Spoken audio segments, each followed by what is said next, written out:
What's up, Desktopers? Xavier Wills here for Desktop Bodybuilding, and we are back with another video. And today I'm wrapping up day one of the 2020 Tampa Pro, which saw the 212, the classic physique, the men's physique, plus a bunch of other divisions wrap up, and we get the results. And I review all those classes, including George Peterson taking out the 212s and how he looked on his transition from classic physique to the 212. So we've got all that, plus much more coming up in this video, guys. I hope you enjoy it.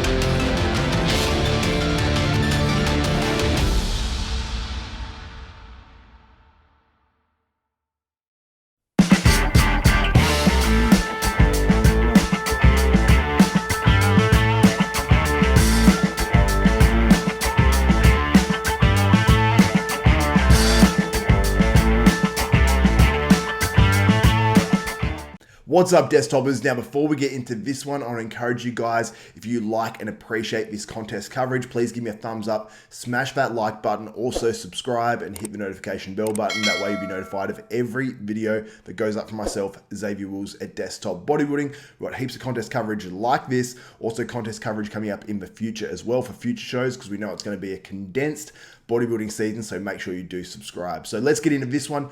George Peterson takes out the 212s. Very successful transition from the classic physique to the 212s, and many wondered, and I suppose he's very highly hyped going into this show, and it sort of made me a little bit nervous because we saw him on the classic physique stage where he looked huge, but I was wondering if it would convert just as well to the 212s. It absolutely did. He looked absolutely sensational, and some people are coming out of this saying that he could be a contender for the Olympia title. I'm not quite there yet, but going forward in the future, potentially, I think he could get there, because the way that George Peterson wins this show is he's got that muscle that pushes up hard against the skin. And his muscle just looks really dense as well. I'm not sure how old he is, but when you see his back, it's just super dense, super thick. He's coming bigger for this show than he was in classic physique. So I think you really have to suck right down to get to that weight. But I think he looks sensational here. But it wasn't without a challenge. We had Detrick Bo Lewis coming in second, and he looked sensational. Now, before I did my preview yesterday, I hadn't seen these photos that I actually put into the preview, because when I was editing it, I saw some photos on Instagram, and I was like, wow, this dude is crazy. So I was almost flip-flopping on my prediction and thinking maybe this guy could beat George Peterson, but it wasn't to be. And I think just George Peterson's just granite crazy hardness is what won it for him here. But I'd even venture to say that Detrick Bo Lewis has a slightly nicer shape.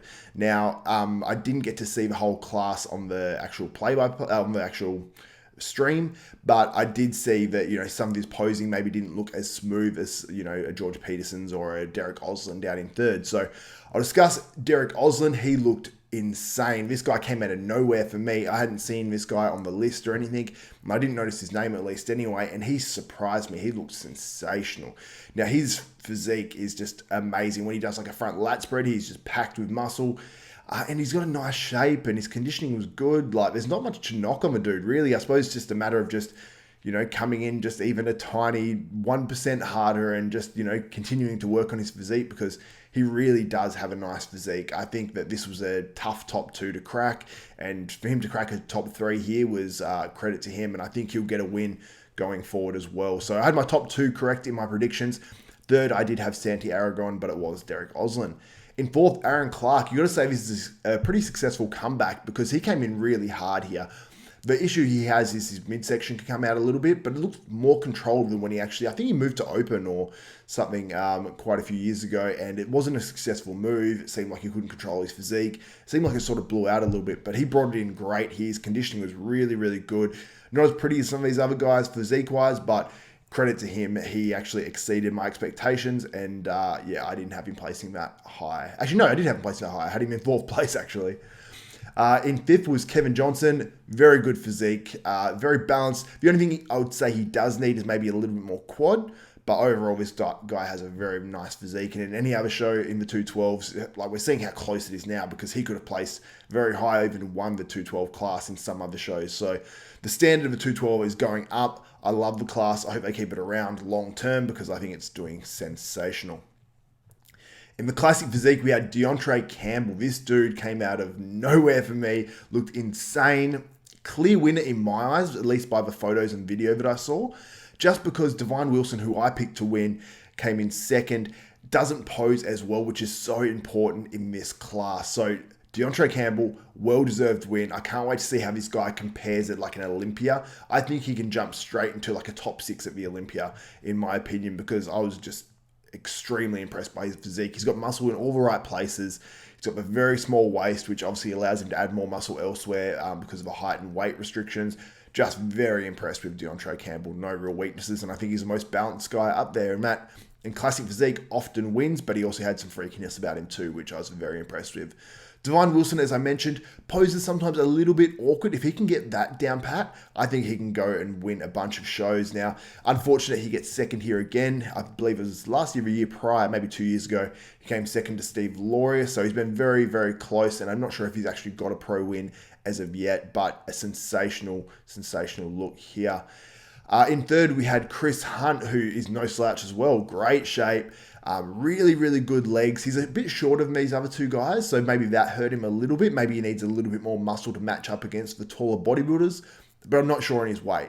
If his weight is sort of filled out, because his legs are quite big, so that can obviously add a lot of weight to physique, then I just recommend just trying to come in as hard as humanly possible, because his legs were quite hard. Upper body was pretty hard as well, but I think it can be even a little bit crisper, but a great showing from Chris Hunt.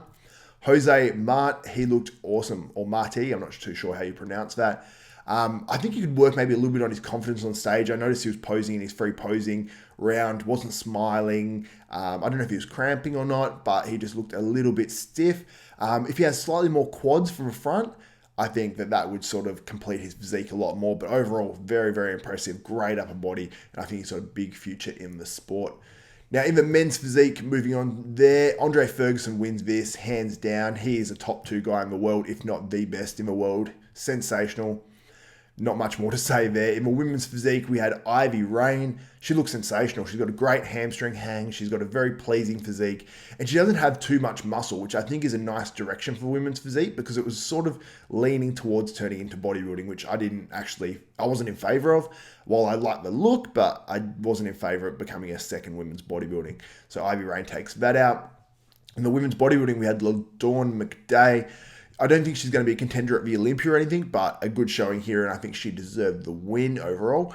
In the men's physique over 40s, now I want to mention this. I'm not going to mention all the other masters classes, but Michael Anderson wins this, and this dude has a prosthetic leg. And the other guys were no slouches either. It wasn't like there was 2 guys in the lineup and he wins it. And he looked absolutely sensational, and credit to him. So if you've got any excuses why you're not getting to the gym or why you're not getting results, look at this dude and then take a bit of inspiration from him. So credit to you, Michael Anderson, a sensational physique. Even, not taking your prosthetic leg into account, awesome physique, and congrats on your win.